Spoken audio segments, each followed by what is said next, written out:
Setiap tetes air mata kami kau tampung di kirbat-Mu. Kami datang dengan penuh antusias. Kami bersorak-sorai, kami memuji-Mu, kami menari. Karena memang inilah persembahan kami kepadamu. Tak kala kami kadang tidak setia, Engkau tetap setia. Inilah ungkapan syukur kami. Biarlah setiap doa kami, setiap nyanyian kami, setiap tarian kami, itu menjadi dupa yang harum di hadapan-Mu. Bersukacitalah Bapa oleh karena puja-puji kami. Karena kami percaya waktu Engkau bersukacita atasnya, maka nanti waktu kami pulang kami punya berkat yang baru daripada-Mu. Bicaralah melalui hamba-Mu dengan bahasa yang sangat sederhana, sehingga siapapun kami yang mendengarnya mengerti. Bahkan kami tidak menjadi orang yang keras hati. Kami siap mengalami lawatan Tuhan. Kami siap diterobos oleh Tuhan. Karena kami tahu terobosan yang Tuhan berikan pasti menghasilkan buah yang tetap. Ini syukur dan doa kami. Kami naikkan hanya di dalam satu nama, yaitu Tuhan Yesus Kristus, Tuhan dan Juru Selamat kami yang hidup, yang siap diberkati. Mari bersama dengan saya katakan amin. Tepuk tangan yang meriah buat Tuhan kita. Silakan duduk. Apa kabar saudara? 1,5 tahun kita gak jumpa, pasti luar biasa. Saya tadi sudah izin sama Bu Gembala juga nonton kayaknya. Bu, saya mau live IG boleh? Boleh, makanya jadi maaf tadi muter-muter. Supaya orang di Jakarta lihat saya lagi khotbah ada orangnya gitu loh saudara. Ntar disangka saya lagi cuma sio-sio sendiri ya. Untuk membuktikan istri saya yang nonton ini ada orangnya, mari beri tepuk tangan buat Tuhan Yesus. Tuh ada orangnya saudara ya. Nah, waktu saya dihubungi sama, saya suka panggilnya Mami, kadang-kadang Bunda Feni. Pak Pendeta apa sih temanya gitu. Saya kan lagi kepelayanan apa ya. Saya sih sederhana aja gitu, bukan sok kayaknya sama Tuhan tuh akrab banget. Kan ada orang kalau yang akrab banget tiba-tiba Tuhan ngomong begitu ya saudara ya. Kalau saya mah biasa-biasa aja. Dia tanya, saya bilang nanti. Dia tanya lagi kira-kira berapa jam nanti, terus tiba-tiba terlintas aja. Diterobos bukan menerobos. Makanya saya memilih tema nih aneh-aneh nyata ya. Diterobos bukan menerobos menjadi tema kita hari ini. Yuk sama-sama baca dengan keras 1, 2, 3. Diterobos bukan menerobos. Lihat kiri kanan saudara bilang, lu tuh diterobos bukan nerobos ya. Ya kan? Nah, apa itu terobos? Terobos itu saya lihat di Kamus Bahasa Indonesia. Ya karena saya dapat temanya dulu baru cari ayatnya. Makanya saya selalu dasarinya dengan bahasa Indonesia yang sederhana. Terobos itu artinya tembus. Terobos itu artinya dobrak. Terobos itu artinya paksa sesuatu. Ya, jadi kita belajar hari ini terobos punya arti banyak, tetapi yang saya dapati 3 bagian ini. Kalau diterobos berarti ada aktivitas yang berasal dari luar, ya kan? Diterobos itu artinya ditembus, didobrak sama, cuma ini ada aktivitas dari luar, ada peristiwa dari luar yang menembus, mendobrak, memaksa, itu namanya diterobos. Lihat kiri kanan, lo diterobos nggak? Waktu dulu cowok lo gini, waktu lo dulu menikah itu akibat diterobos atau menerobos? Kan itu penting saudara, karena hari-hari ini lakinya diterobos kuntilanak banyak saudara ya. Ya.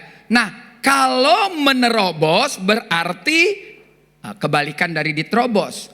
Menerobos bicara tentang kitanya yang menembus, kitanya yang mendobrak, kita yang memaksa sesuatu. Jadi peristiwa dari dalam itu namanya menerobos. Peristiwa dari luar namanya diterobos. Paham dulu, paham. Saya lihat ibu bengong kalau pakai bahasa dibulak-balik. Kalau dia datang naksir kita dan kita hancur nggak bisa bertahan, itu kita sedang diterobos oleh asmara. Ya, dan orang yang sudah diterobos oleh asmara dia akan gelap buta. Nanti udah punya anak 2 baru aku baru sadar kalau dulu dia nerobos saya tuh gombal. Tak pikir mobilnya banyak, tahu-tahu kerja di showroom. Asuransi mobil, ketipu karena sudah didobrak hatinya. Ya kan? Dulu bojoku mau sama aku karena aku terobos, aku menerobos padahal dia tidak mau. Nah, itulah ya. Nah, sekarang kita melihat terobos itu merupakan sedikit bahasa gaya belajar, saudara ya. Terobos itu merupakan kata dasar yang memiliki peran penting dalam keberhasilan atau kegagalan pelayanan kita. Jadi yang saya maksud dengan diterobos dan menerobos, tentu kita fokus dalam pelayanan saudara dan saya. Pelayanan bukan seperti ibu-ibu cantik di depan pintu terima kamu, lalu pulang bagiin nanti tas warna orange. No, itu hanya salah satu dari pelayanan. Karena pelayanan yang sesungguhnya ketika saudara pulang ketemu dengan masyarakat, orang melihat ada Kristus hidup dalam hidup saudara. Itu namanya pelayanan. Apapun yang kamu lakukan, lakukan sama seperti untuk Tuhan. Lihat kiri kanan saudara, melayani itu di mana aja. Bilang, melayani itu di mana aja. Kalau mereka melayani di PD Victory, itu masalah komitmen atau ketetapan Tuhan. Kan gak mungkin ini semua jadi pengurus, siapa yang diurus, saudara. Kecuali lu bisa tambahin 1 orang bawa 4 orang. Nah, pengurusnya segini banyak. Karena harus bikin 4 hari tentunya. Yuk kita lihat saudara, saya ulangi lagi. Diterobos yang saya maksud itu adalah tindakan yang dari Yesus Kristus. Supaya kita gak salah nih di awal. Kalau saya ngomong diterobos, itu surga yang bertindak. Kalau saya ngomong menerobos, bumi kita yang bertindak. Jadi ini ada 2 bagian yang penting di dalam hidup pelayanan saudara. Kita memilih diterobos atau menerobos. Nah, nanti kita akan lihat saudara. Mari perhatikan dampak dari peristiwa kalau orang mengalami terobosan dari Tuhan. Diterobos yaitu jelas pelayanan yang diterobos menghasilkan buah yang tetap. Pelayanan yang menerobos menghasilkan buah yang sesaat. Perhatikan baik-baik. Ketika saudara melayani Tuhan dan saudara mengalami lebih dahulu Tuhan, maka sesakit apapun hidup saudara, saudara akan tetap melayani Tuhan. Tapi kalau engkau datang dengan inisiatifmu, aku ke Victoria, aku mau melayani, aduh paling kuat 1 semester, 6 bulan begitu enggak ditegur tersinggung pindah ke Victory di negara lain. Jadi ada dampak yang penting saudara. Kita ada di tempat ini, setelah pulang kita harus pikirkan, saya ini awalnya diterobos Tuhan atau saya menerobos. Nah, saya kalau khotbah Surabaya kok jadi medok-medok begini. Gara-gara Bu Gembalamu di mana aja ngomongnya kayak gitu. Ya kan? Ya kan? Sama itu, apa tuh? Kalau nggak lihat itu istilahnya tuh. Ndak ketok, apalah itu ndak ketok, ya kan? Saya bingung, paling banyak kata ketok keluar di sini ya. Nah, ada pemain bulu tangkis namanya Kento ya. Nah, yuk kita lihat satu bagian di dalam Alkitab. Ada orang yang hebat dan luar biasa. Nanti kita bisa contoh. Di akhir saya akan bahas bagaimana agar saudara bisa mengalami terobosan Tuhan. Dan itu bertolak belakang dengan apa yang selama ini kita anggap terlalu rohani banget ya. Nah lihat. Paulus menjadi contoh nyata dari hasil diterobos Tuhan. Alkitab bilang begini, sementara itu berkobar-kobar hati Paulus untuk mengancam dan membunuh murid-murid Tuhan yang menghadap imam besar. Dia minta surat halal untuk membunuh darah orang Kristen. Saya lompat ayat yang ketiga. Dalam perjalanannya ke Damsyik, ketika ia sudah dekat kota itu, tiba-tiba cahaya memancar dari langit mengelilingi dia. Ia reba ke tanah dan kedengaranlah olehnya suatu suara yang berkata kepadanya, Saulus, Saulus, mengapakah engkau menganiaya aku? Jawab Saulus, siapakah engkau? Tuhan, katanya, akulah Yesus yang kau aniaya. Lihat, Paulus berusaha menerobos. Karena di bagian lain begini, dia bilang, aku berusaha menangkapnya tapi bukan aku yang menangkapnya, tetapi dia yang menangkap aku. Dan Paulus mengalami terobosan yang luar biasa. Tuhan yang datang kepada dia. Nanti kita lihat karakter Paulus yang luar biasa sekali. Saudara kalau udah waktunya mau habis kasih tanda ya. Saya kadang-kadang suka dendam. Setahun sekali diundang rasanya mau khotbahnya 10 jam gitu. Soalnya ntar nggak tahu lagi kapan ya. Kalau bulan depan kiamat kita nggak ketemu lagi, makanya tobat hari ini ya.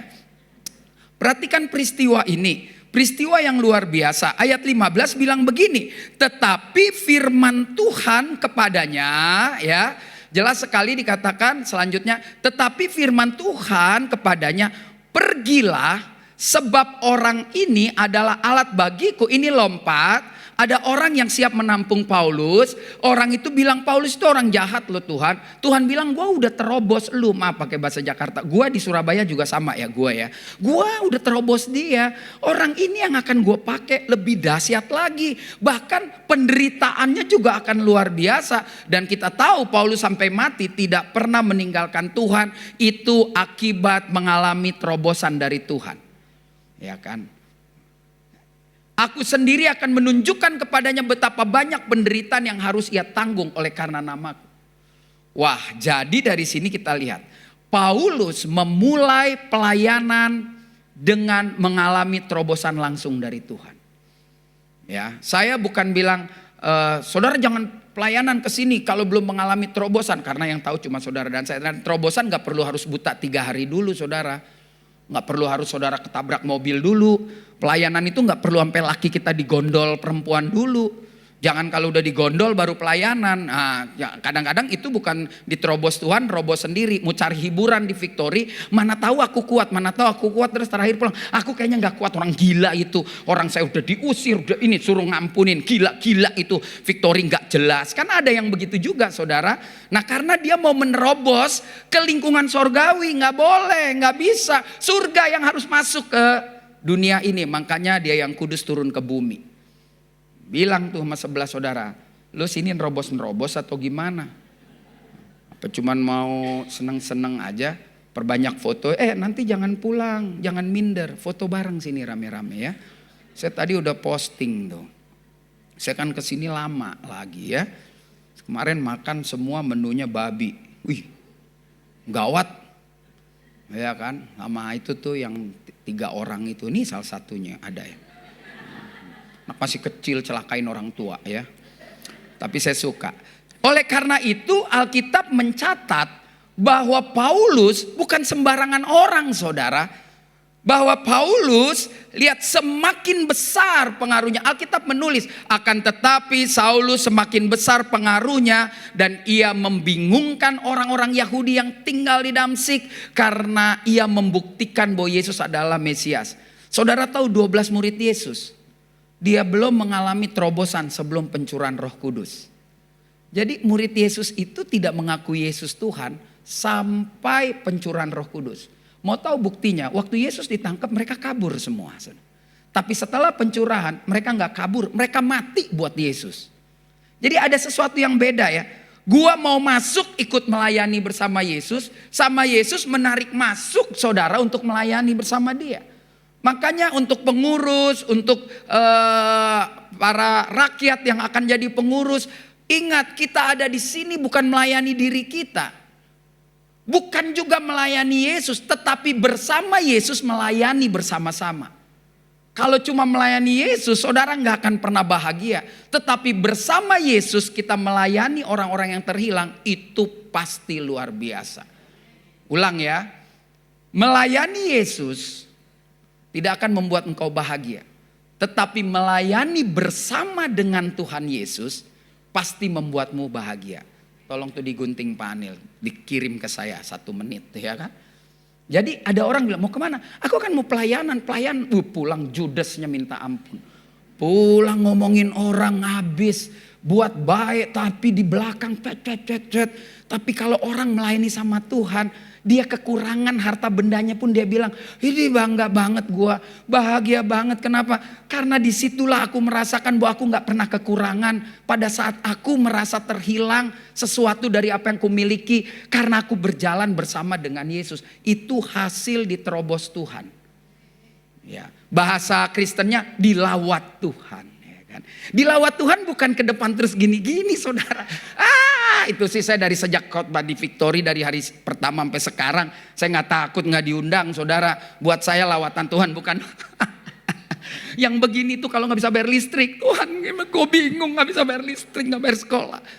Saudara cuma maju di depan lalu didoain, saudara nangis. It's okay, gak apa-apa. Masa tapi setiap kebaktian maju terus, setiap kebaktian didoain terus, setiap ada pendeta lain maju depan nangis terus. Capek, air mata buaya kata malaikat. Yesus air mata buaya, udah tahu gua. Buaya tuh adanya di air, di rawa-rawa. Ini adanya di gedung gereja sekarang. Sekali lagi saya bukan larang saudara nangis ya.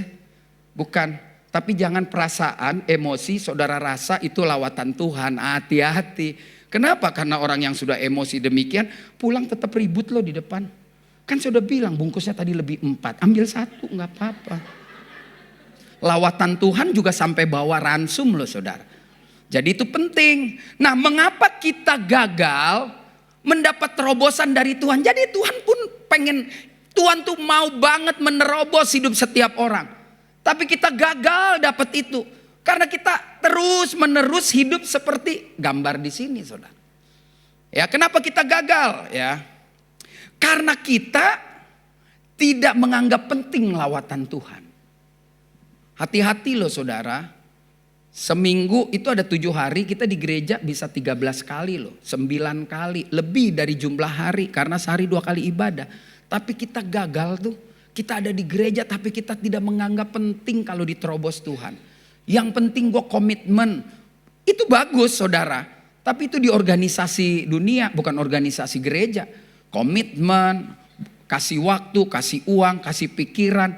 Tapi kalau saudara gak menganggap saya butuh dilawat Tuhan, semua bubar. Gak herannya ada orang pindah persekutuan, pindah gereja, pindah terus. Karena dia mau cari apa yang membuat dia senang. Ikut Tuhan tuh gak bisa saudara mencari kepuasan badani. Gak bisa saudara. Gak bisa.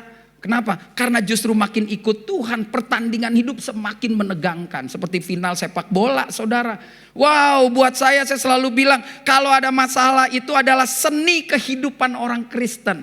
Jadi begitu ada masalah, gue nikmatin Tuhan. Gue akan menari dengan Tuhan. Gue akan bilang more.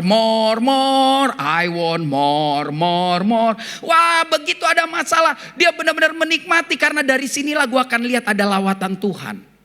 Lalu yang kedua, kenapa orang gagal mendapat terobosan dari Tuhan?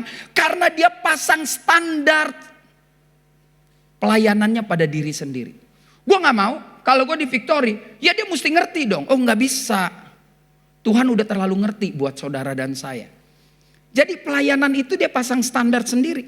Saya kalau di gereja ini dihargai, kalau di sini enggak, aduh. Ampun Tuhan, jangan pernah mimpi dapat penghargaan dari sesama. Rindulah dapat penghargaan dari Tuhan. Benar saudara. Pengurus gereja aja yang udah tahunan bisa ribut. Jangan-jangan pengurus Victory juga ada yang ribut-ribut. Tapi kenapa enggak sampai bubar? Karena masih ada lawatan Tuhan mungkin di situ kan. Kalau sampai dia pergi, dia bubar, dia melarikan diri dari panggilan Tuhan, itu lebih bahaya. Jadi janganlah pasang standar diri kita waktu kita mau melayani Tuhan. Itulah yang mengganjal Tuhan masuk lebih dalam lagi dalam hidup kita. Karena kita keras kepala. Kepala kita keras seperti ada batu di dalam itu. Lihat kiri kanan saudara bilang, kamu keras kepala enggak? Aku ketok, kau keras kepala. Ya. Yang ketiga, karena merasa punya bakat. Ini contoh ya, singer WL apa jangan tersinggung. Misalkan dia memang udah pinter nyanyi, dia apa orang butuh. Terus dia pasang standar. Tapi saya yakin WL sini enggak ya. Amin. Kamu yang waktu itu pernah saya pelayanan hamil ya? Yang WL melahirkan mana tuh? Ada kan waktu itu ya? Udah enggak ada ya? Bukan ya? Lain. Iya. Soalnya saya setiap kesini WL ganti-ganti. Kadang cowok, cewek. Ada cowok lagi yang agak lebih gemuk. Terus cewek ya. Enggak tahu yang berikutnya. Setengah cewek, setengah cowok kali ya, saya nggak ngerti. Jadi kan seru kan, shalom, apa kabar? Yuk kita nyanyi, mar. Ada juga saudara ya. Maaf, nanti saya dilapor lagi ya. Nah, lihat saudara, karena dia merasa memiliki kemampuan, dia pikir gue bisa kok. Ya, yang paling gampang jatuh ke dalam dosa tuh ya pendeta, pemimpin pujian, singer. Dia kan gak perlu latihan. Dia datang dia bilang, 4 lagu beres. Kenapa? Emang bakatnya udah ada di situ. Pendeta bangun tidur juga bisa khotbah. Apalagi pendeta yang sering khotbah. Atau pendeta yang sekolah. itu mah nggak perlu pertolongan Tuhan. Dia bangun, dia khotbah. Makanya dia nggak pernah mengalami lawatan. Pernah dengar kan ada pendeta kan, yang dia khotbahnya jago banget. Orang seneng dia ngomong. Ya mudah-mudahan bukan saya ya saudara ya. Terus Tuhan bilang gini, pergi kau pembuat kejahatan. Yang dengar masuk surga loh. Yang nyampein gak masuk surga. Kan Tuhan bilang gitu. Jadi saudara tenang-tenang aja. Kalau ada panitia bikin KKR, datang aja dengan hati yang tulus. Kalau yang ngaur lu, nanti Tuhan permalukan gitu ya. Ya dengan tidak maksud bilang saya hebat. Enggak. Pemuji juga begitu, betul enggak? Wow, ada pemuji yang hebat banget bertahun-tahun. Padahal dia selingkuh sama pemain musik. Enggak ada yang tahu saudara. Dan kalau dia nyanyi orang bilang, aduh ngangkat banget. Ngangkat apaan sih? Minyak goreng ngangkat. Iya kan ada kan? Kita gak usah ngomongin orang lah. Tapi ada, semua sama-sama tahu. Lihat tepat pada waktunya. Siapapun yang melayani Tuhan tidak mengalami lebih dulu lawatan atau terobosan Tuhan. Dipermalukan sakit banget loh.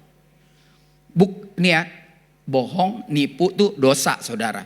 Tapi kadang-kadang kalau udah bohong dan nipunya di mimbar ini, tuh nista banget saudara. Bagaimana hukuman Tuhan? Tidak ada pengampunan rasanya. Tuhan udah ngampunin tapi manusia tetap ngomongin sampai akhir zaman. Tapi koruptor di gedung DPR apapun orang stop loh ngomonginnya. Dia kan pernah di penjara, dia korupsi, ya udah habis. Tapi kalau model kayak saya, model kayak dia nih, oh begitu. Victory siapa yang khotbah? Pendeta Reo. Ngapain gue datang ke sana? Orang gila tuh, dia selingkuh waktu itu. Atau dia gila tuh, dia pernah ngambil duit jemaat. Susah saudara. Bentar lagi selesai pakai kode lagi ya. Ya bukan kodenya aja sampai pakai mall ya kan, kering. Ya saya ngerti. Aduh saya juga nggak kampung amat bu. Ya jadi lihat, ngeri kan saudara.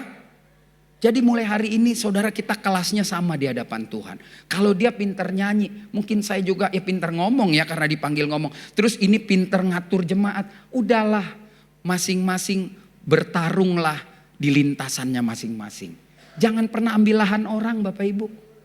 Ya, kamu juga ya, WL jangan ambil lahan pendeta. WL sekarang suka khotbah loh. Karena pendeta belum tentu bisa nyanyi. Kalau penyanyi pasti bisa khotbah. Awas loh ya, gue lihat di brosur dia yang khotbah, gue komplain ya kan. Biasanya nggak tahan lama. Dia WL dia khotbah juga nggak tahan lama, habis gitu. Karena yang diceritain cuma nyanyi doang ya kan, nggak bisa ya. Saya sekali boleh lah. Nah ini penting, yang keempat ini yang bahaya. Banyak duit salah, nggak banyak duit juga salah ya. Ya hidup ini nggak diatur duit saudara. Tapi nggak ada duit rasa mau mati, betul kan? Gue nggak butuh duit, lo turun ke bawah, aduh lipstik lagi diskon, tapi gue nggak ada duit. Ya, saya kalau ngomongin duit, saudara sakit hati deh sama saya, benar. Ya, contoh nih, tas lu mah gue lihat dari tadi mahal-mahal semua. Nggak usah sampai yang puluhan lah, yuk pakai tas 8-9 juta. Pertanyaan saya sederhana loh. Pernah gak kasih kolektor 8-9 juta? Berat ya saudara ya. Tapi mau beli tas 12 juta bisa ikut arisan loh saudara. Bisa mati-matian kredit. Pakai kartu kan ada yang 12 kali bayar kan. Bulan ketiga gak bayar, tas lu kemana? Disita sama bank. Saking gue kesel gue baret aja kulitnya. Jahat kan, 2 kali jahat. Udah belinya dosa, cicilnya dosa, barang diambil dia dosa lagi. 3 kali dosa saudara. Tapi kalau gak punya duit juga susah loh saudara.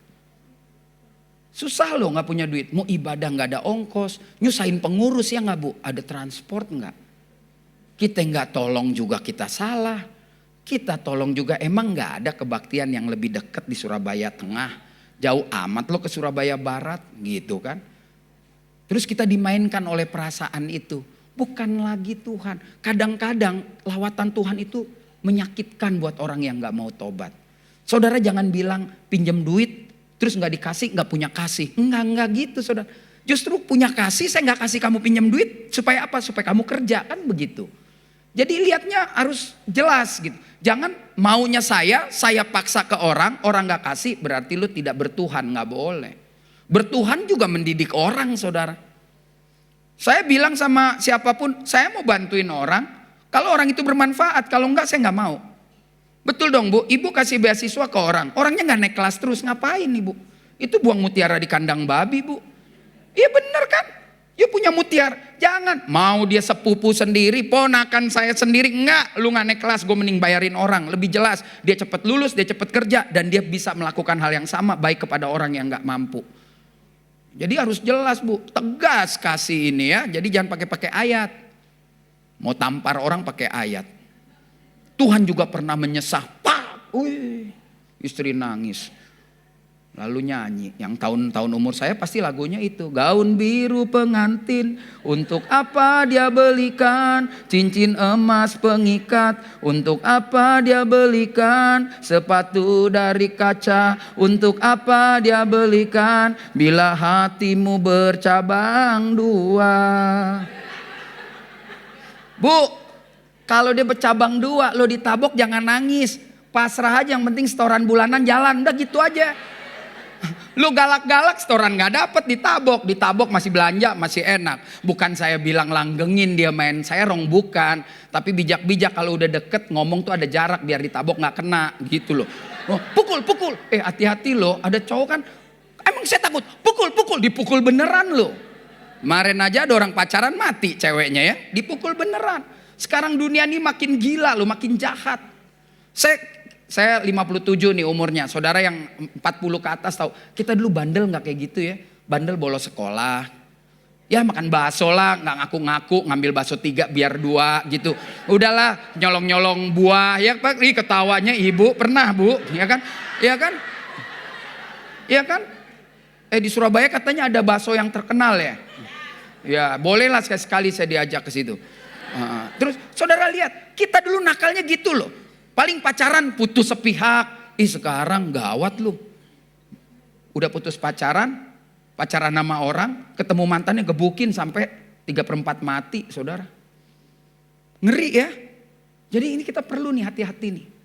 Uang itu bahaya kalau kita salah gunakan. Banyak bingung, sedikit bingung. Makanya yang keempat, memiliki banyak uang jadi sombong atau sebaliknya jadi minder. Makanya kita sulit mengalami lawatan Tuhan. Sulit diterobos Tuhan karena I punya duit. I bisa bayar gereja. You jangan banyak ngomong. Kalau I gak datang, gak jalan nih. Aduh sombongnya minta ampun. Itu ada loh Bu. Gak usah bohong Bu. Ada Bu. Iya kan? Saya punya duit aja saya bisa kok bikin yang besar. Semua disediain. Tiba-tiba saya mewek tahu kan. Ngambek hilang. Gereja bubar. Sombong gak? Giliran dia gak punya duit, ibadah gak berani duduk di depan. Ayo dong depan, gak ada, saya di belakang. Gak enak lah, itu kan orang-orang kaya aja. Jadi lu miskin terus, karena lu memilih diri lu miskin. Bu, besok-besok kalau datang duluan, duduk paling depan Bu. Duduk, kalau ibu ditegor WA saya, biar saya tegor lagi pengurusnya.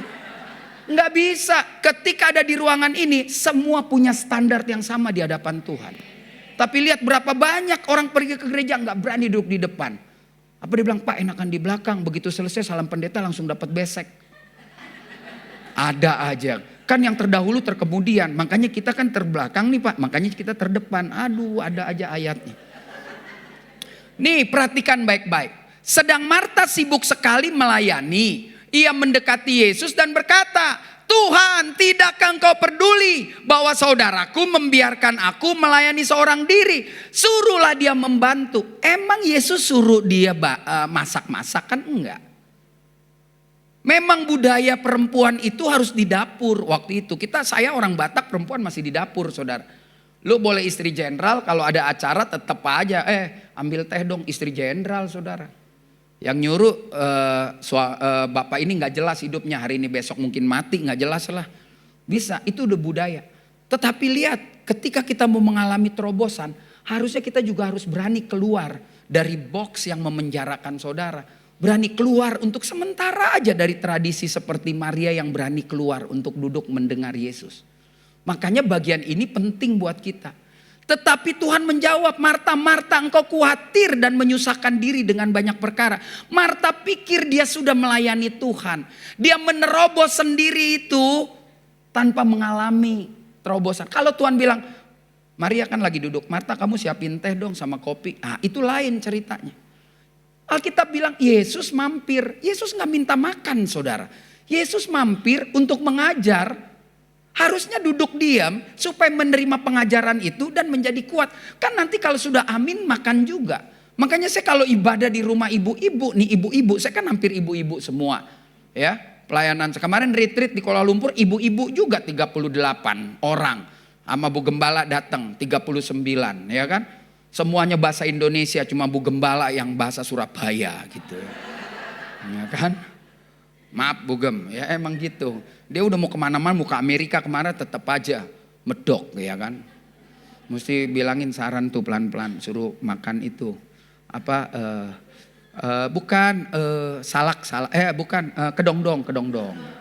Udah tinggal bijinya kan tuh, masih tarik itu, ketarik.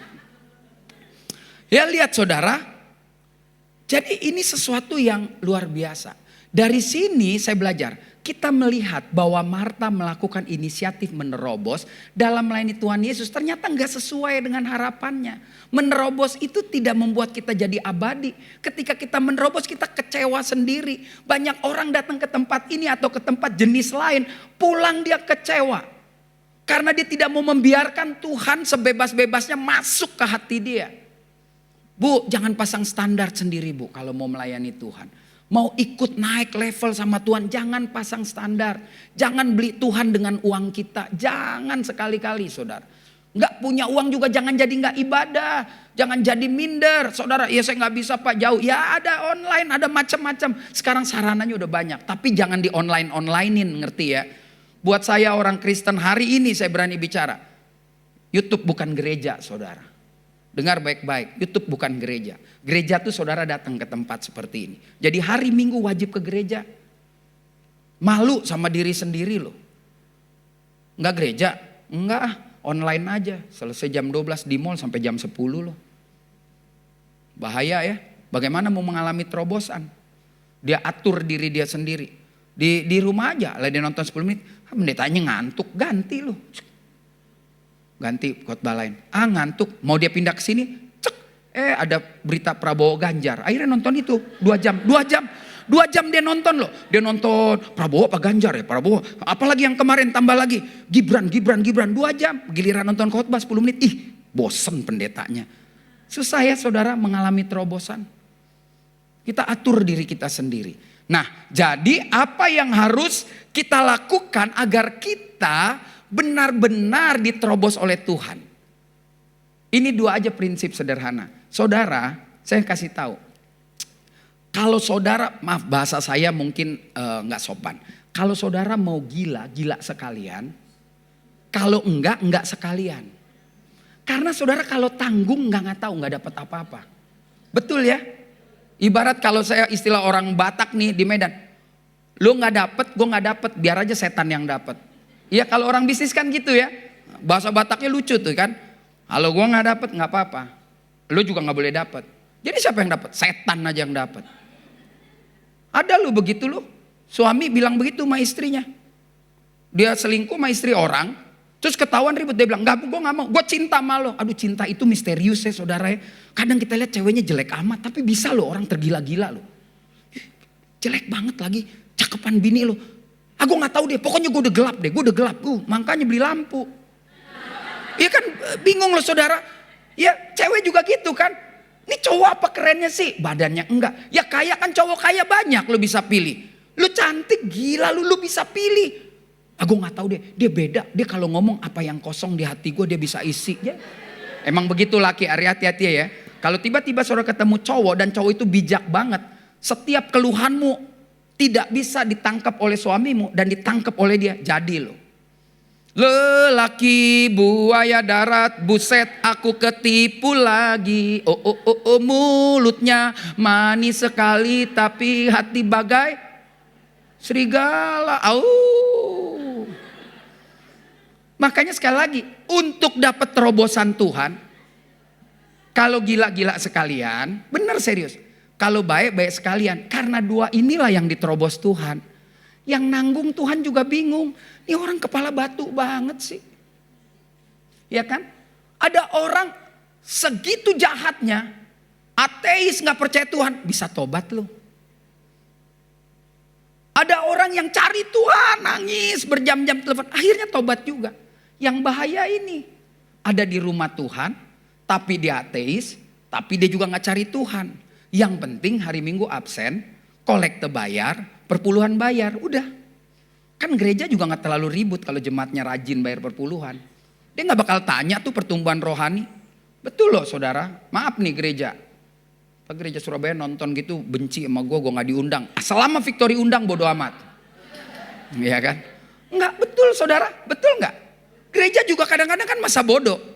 Ini orang main judi, ini orang masih ada kuntilanaknya 2 lagi. Kalau 1 mending tukar tambah pak kadang-kadang. Tapi dia datang, nggak berani loh untuk bilang negor apapun, nggak berani saudara. Pura-pura nggak tahu. Gitu istrinya datang marah-marah nangis ke pemimpinnya. Udah sabar bu, Tuhan sedang berproses. Palelo benjut, anak udah tambah terus. Berproses apa ya kan? Sorry, palelo benjut tuh bahasa Betawi. Pala lu benjol gitu maksudnya ya. Aduh ampun. Nih lihat, kalau kita mau melayani Tuhan, jadilah orang yang keras hati, jangan tanggung. Saya bilang nih, kenapa saya renungkan nih bermalam-malam. Ternyata orang yang keras hati itu lebih gampang dilawat Tuhan. Karena dia kerjaannya nantangin Tuhan kan. Saudara kalau suami saudara belum taubat hari ini, lihat kerjaannya kalau saudara mau ibadah, terus ibadah. Dia cari terus kesalahan kita. Alah gue juga gak pakai Tuhan, kerja gue bagus. Oh yang begini paling enak nih. Begitu tobat mantep banget. Semua dia kasih ke Tuhan. Ya saudara lihat. Siapa yang paling keras hati? Itu yang tadi kita baca. Sementara itu berkobar-kobar hati Saulus untuk mengancam dan membunuh murid-murid Tuhan. Ia menghadap imam, minta surat legal. Apakah Paulus belum pernah dengar Yesus? Sudah. Saya kasih tahu nih, kalau nonton nih suami lo orang. Lo boleh benci sama Yesus, lo boleh benci sama bini lo. Tapi lo pasti pernah dengar tentang Yesus. Lu sebenarnya sedang lagi bertarung dalam hati. Suami-suami kalau nonton dengar baik-baik. Kita bilang gue gak mau lah, Yesus tuh sebetulnya dia sedang bertanding di sini. Gue nyerah apa enggak? Gengsi masih lebih unggul. Tapi nanti gengsinya ketika kalah, dia akan antar saudara sampai parkiran. Ya kan? Bisa jadi sebulan kemudian gue tunggu ngopi. Sebulan kemudian depan pintu, gue males nunggu bini gue daripada gue suntuk di situ aja tuh di bundaran. Antara mau bunuh diri atau enggak kan? Dia ngeliat, terima Yesus gengsi, enggak lompat mati takut. Nanti terus tahu-tahu minggu berikutnya ngomong sama Pak Anil tuh. Pak emang kalau baptis tuh mesti gimana? Saudara percaya deh. Jadi kalau hari ini suamimu masih keras hati, jangan lo lawan keras. Karena Tuhan gak suka yang keras-keras. Terus aja diam, masuk gereja. Ya apa tuh, yuk punya bos kalau ngomong tuli, apalagi tuh, bisu, buta. Nah, udah bukannya kita bilang laki kita main gila, ada belaga buta aja, enggak gitu. Ya udah, saya kan laki nih, tapi saya belum pernah. Tapi teman-teman saya kalau keserimpet, lu pakai teori apapun dia nggak akan pernah dengar. Yuk pikir lo anak-anak, udah yang penting kan anak gue bayar sekolah, udah lu diem deh, yang penting gue tanggung jawab, jangan. Kalau laki lagi kesambet, jangan dinasehatin. Jangan, didoain aja. Tapi Tuhan lama, itu urusan Tuhan, gak urusan gua. Urusan gua adalah gua tenang, kendalikan diri. Karena bersama Tuhan saya cakap menanggung segala perkara. Jangan lu serang. Aduh, laki itu gengsinya tinggi. Saudara laki untuk minta maaf gak bisa loh. Laki ini kalau bikin salah, minta maafnya bukan ngomong, honey, I'm so sorry. Enggak ada, ini, enggak. Paling diajak ke mall, makan enak, rada mahal. Terus lo belanja, udah buat dia itu adalah permohonan maaf. Iya kan, memang karena laki kan pakai logika. Alah gue belanjain juga diem. Gue beli tiket aja jalan-jalan lah, main ski, salju-salju. Udah, kalau gak ada duit ya nyebrang aja lah jembatan ke Madura, makan situ. Beres saudara. Tapi kalau perempuan kan perasaan dia butuh ngomong, sayang gue maaf ya. Dan itu gak akan pernah dapet. Sampai mati lu gak bakal dapet. Kalau dia lagi kesambet. Makanya orang yang keras hati ini justru yang gampang dapat lawatan Tuhan. Saya punya contoh, Musa bukannya orang yang keras hati.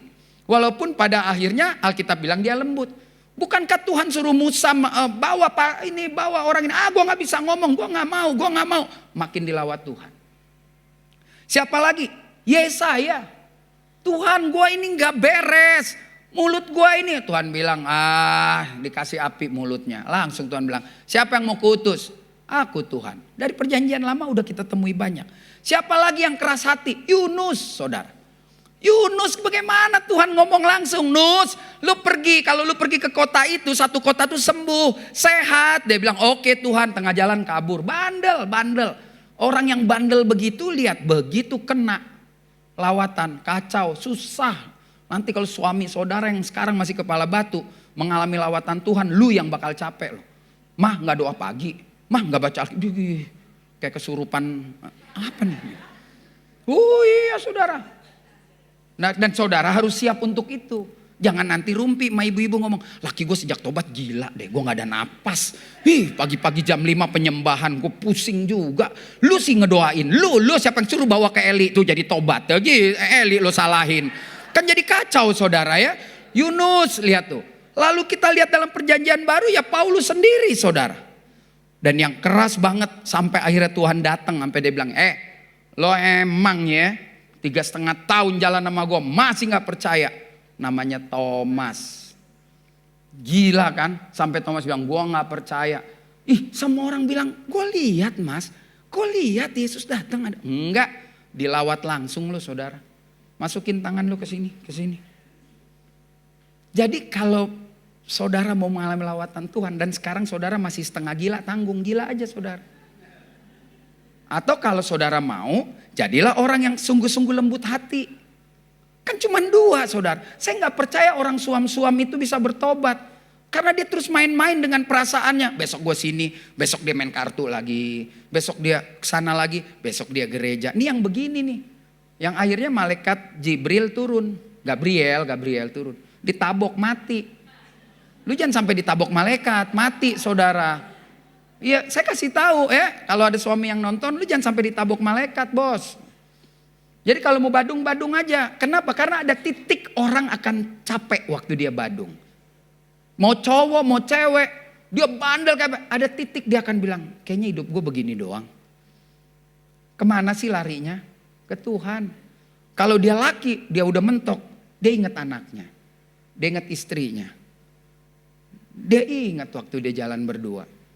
Lagunya pas bunyi, nothing's gonna change my love for you. You are the love now, how much I love you. One thing you get. Dia ingat saudara, dia makan bakso yang terkenal itu.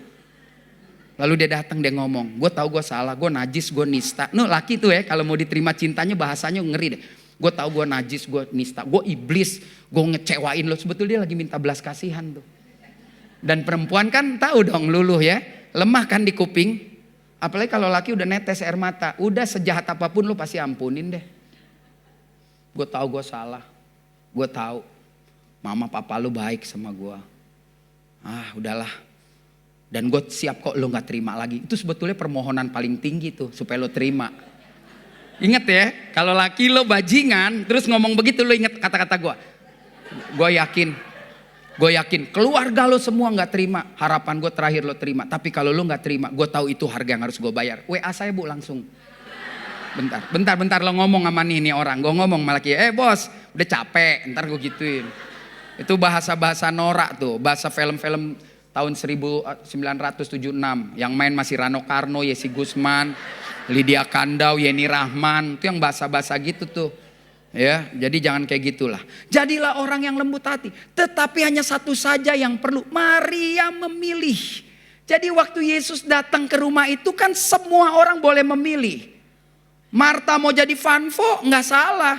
Tapi dia nggak akan mendapat lawatan. Kenapa? Karena dia nggak dengar cerita, nggak dengar apa yang diajarkan Yesus. Nanti dia cuma datang, ini makan, ini sop, ini sop jagung. Terus orang ngomong, Yesus ngomong apa? Nggak tahu. Hati-hati juga ya, yang di pengurus, yang suka punya ibadah-ibadah di rumah. Sebelum doa berkat, jangan urus makanan.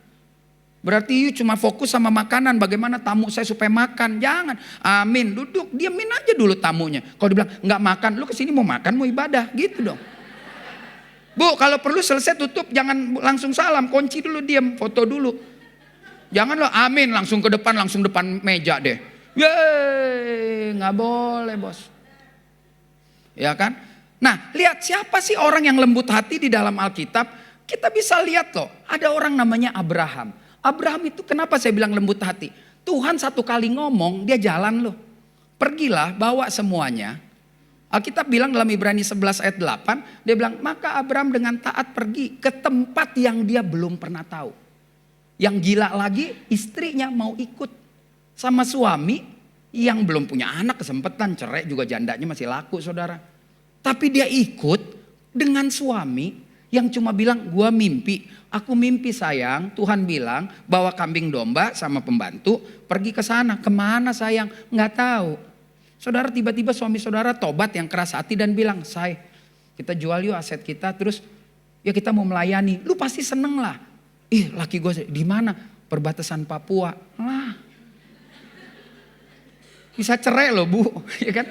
Tapi kalau suami bilang, Tuhan bicara loh, di mana? Ya di perbatasan. Perbatasan mana? Antara New York sama Los Angeles. Oh pak, koper langsung. Koper, ya kan? Kalau ke Amerika koper, Tuhan bicara bener pak. Waktu papa masih gila juga saya sering dengar tuh Amerika. Makanya begitu tobat, ih Tuhan penggenapan, datang dari sini pengurus. Ya Bu Elia, saya permisi ya, saya mau ke Amerika. Kayaknya penggenapan deh. Waktu di tengah penderitaan, air mata darah keluar. Emang selalu kelihatan liberty. Dasar.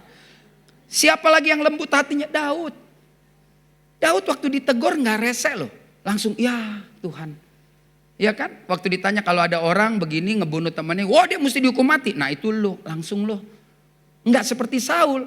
Ya habis lo gue pikir gak dateng. Makanya gue kasih persembahan. Tahu kan cerita itu? Bayangin saudara. Orang kalau lembut hati itu dapat. Lalu ada orang yang namanya Sakeus saudara. Kurang lembut apa hati dia? Sebagai seorang pejabat. Dia bisa punya uang loh bayar polisi. Polisi, gue mau Yesus lagi lewat Jericho mampir rumah gue. Bisa digiring. Dia bisa bilang, pinggir-pinggir ya. Enggak loh. Dia naik ke atas pohon. Harga dirinya habis loh saudara. Seorang yang banyak duit, pemungut cukai. Harus naik loh ke atas pohon dan lihat. Yesus bilang, Sakeus turun. Ayo mau mampir di rumah you, ayo mau makan. Dia enggak bilang, oh jangan, gue orang berdosa. Enggak, dia datang, dia makan. Dan dia kembalikan semua hasil rampokan.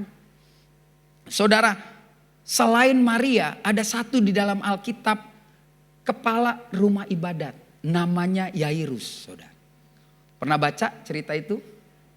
Pernah ya? Yang enggak ya nanti bacalah daripada cuman bengong aja ya. Yairus seorang pemimpin rumah ibadat. Agamanya bukan orang percaya Yesus, agama Yahudi. Yesus lagi jalan.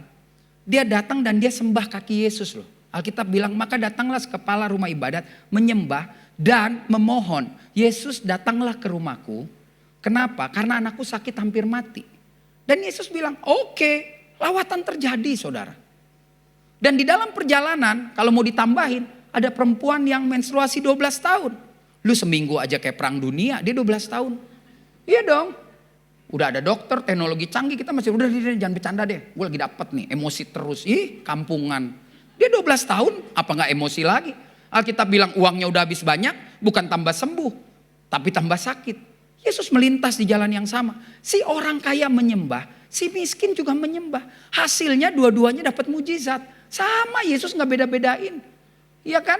Ternyata menghadap Yesus gak bisa bawa apa-apa kecuali ada tertunduk di kaki Yesus. Si perempuan bilang gini, gue udah sering dengar tentang dia. Waktu Yesus tanya, siapa lo? Saya sering dengar tentang kamu. Makanya saya kan gak berani keluar. Orang lihat saya tuh kayaknya bilang najis. Tapi hari ini gue nekat. Kan dia bilang gini, asal ku jamah saja bajunya aku sembuh. Lembut hatinya, gak sombong. Dia punya duit juga sampai duitnya habis.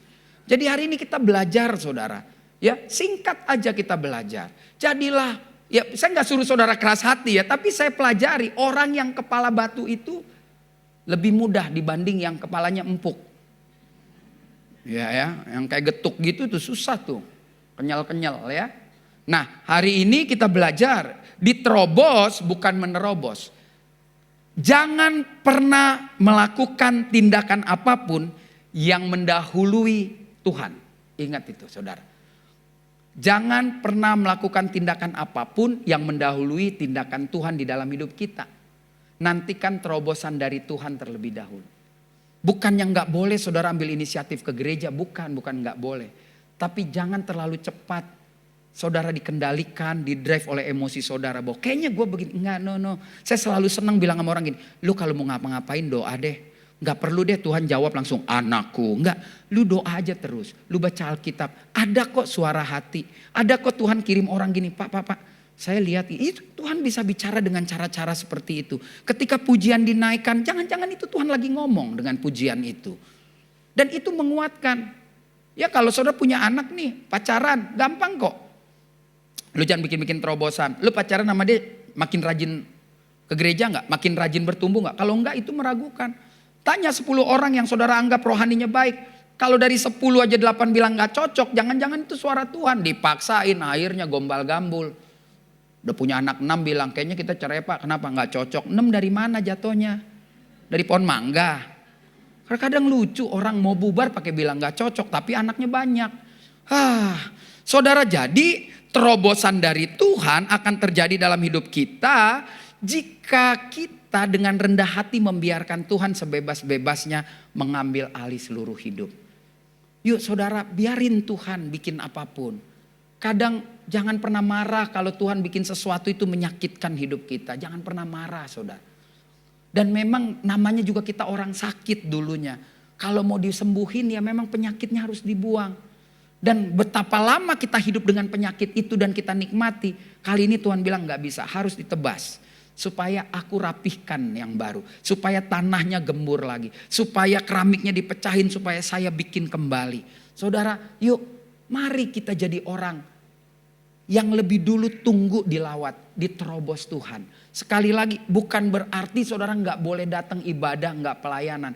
Tapi please connect langsung ke Tuhan itu perlu setiap hari. Supaya langkah kita gak salah. Supaya pelayanan kita gak seneng sesaat. Buahnya manis pertama digigit, di dalamnya banyak racun. Tetapi kita biarlah melayani. Orang lihat buahnya aja sudah enak. Waktu mereka makan mereka merasakan ada vitamin yang luar biasa.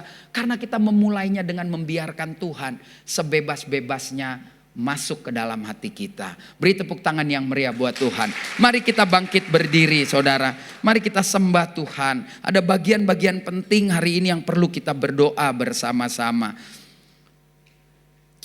Biarkan terobosan itu terjadi. Biarkan hal-hal yang tidak mungkin menjadi mungkin. Jangan paksa mau kita, tapi biarkan maunya Tuhan terjadi. Terima kasih Tuhan. Kau lihat anak-anakmu bersama hambamu, pemimpin pujian, pemain musik, kami berdiri, kami mau menyembahmu. Terima kasih Tuhan. Terima kasih. Katakan kau bukan Tuhan yang melihat rupa. Kau bukan Tuhan yang memandang harta.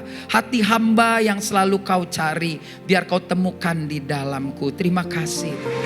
Saudara, ketika kita belajar firman Tuhan dengan bahasa yang sangat sederhana ini, percayalah ketika telinga dan hati kita terbuka, maka yang sederhana itu membuat kita kaya seumur hidup. Hari ini kita diajar. Mari kita menunggu Tuhan melawat kita. Biarkan terobosan itu terjadi lebih dahulu. Sebelum engkau mulai menerobos pelayanan-pelayanan dalam hidupmu. Karena ketika kita mengalami terobosan lebih dahulu, maka terobosan yang akan kita lakukan pasti tidak akan mengecewakan Tuhan. Tidak akan mengecewakan kita walaupun mungkin terobosan yang kita lakukan ditolak oleh orang itu. Ketika dasarnya kuat, maka saudara akan menjadi kuat. Oleh karena itu apapun yang kau alami hari ini, sebesar apapun persoalan yang menurutmu besar, itu tidak akan pernah mampu menghancurkan hidupmu jika engkau membiarkan Tuhan sebebas-bebasnya mengambil alih seluruh hidupmu. Saudara, hari ini kita belajar begitu banyak tokoh. Ada Musa, Yesaya, Yunus, Paulus, Thomas, Abraham, Daud, Sakeus, Maria, Yairus. Itu adalah orang-orang yang Tuhan izinkan dicatat di dalam kebenaran firman Tuhan untuk mengajarkan saudara dan saya. Kadang memang keras sekali saudara. Kadang kita menolak, kadang suami kita menolak, istri kita menolak, anak-anak kita menolak Tuhan begitu keras. Jangan pernah takut. Di dalam Alkitab sudah ditulis orang-orang yang seperti itu juga akan punya kesempatan yang sama dengan orang-orang yang lembut hati mencari Tuhan. Tetapi intinya hari ini, sungguhkah kita sudah mengalami lawatan Tuhan? Sungguhkah kita rasakan dari hati kita yang paling dalam ada terobosan yang Tuhan lakukan dalam hidupmu? Kalau itu sudah kau rasakan, kerjakan terus. Tapi kalau kau ada di tempat ini, kau ada di tempat ibadah lain, bertahun-tahun kau menjadi orang Kristen, dan kau menjadi orang yang gak pernah sabar, kau mudah kecewa, jangan-jangan Tuhan belum melakukan terobosan, tetapi kita yang menerobos sendiri. Oleh karena itu, hari ini marilah masing-masing kita kembali menintrospeksi diri kita. Apakah sungguh Tuhan sudah ada? Apakah sungguh Tuhan telah masuk dan semua kebenaran firman-Nya diperintahkan kepada kita? Maka percayalah, apa yang kita kerjakan kita selalu melihat dari kacamata Tuhan, dari pandangan Tuhan, bukan pemandangan manusia. Kalau kita mau memperteguh keyakinan kita bahwa terobosan Tuhan itu sudah ada, mari kita berdoa sama-sama. Kalau kau rindu terobosan itu lebih dinyatakan lagi, mari kita berdoa sama-sama. Mari taruh tangan kananmu di dada, kita berdoa. Bapak, kami gak main-main. Kami mau pulang dari tempat ini, gak mau lagi jadi jemaat yang kosong, yang gak tahu apa-apa.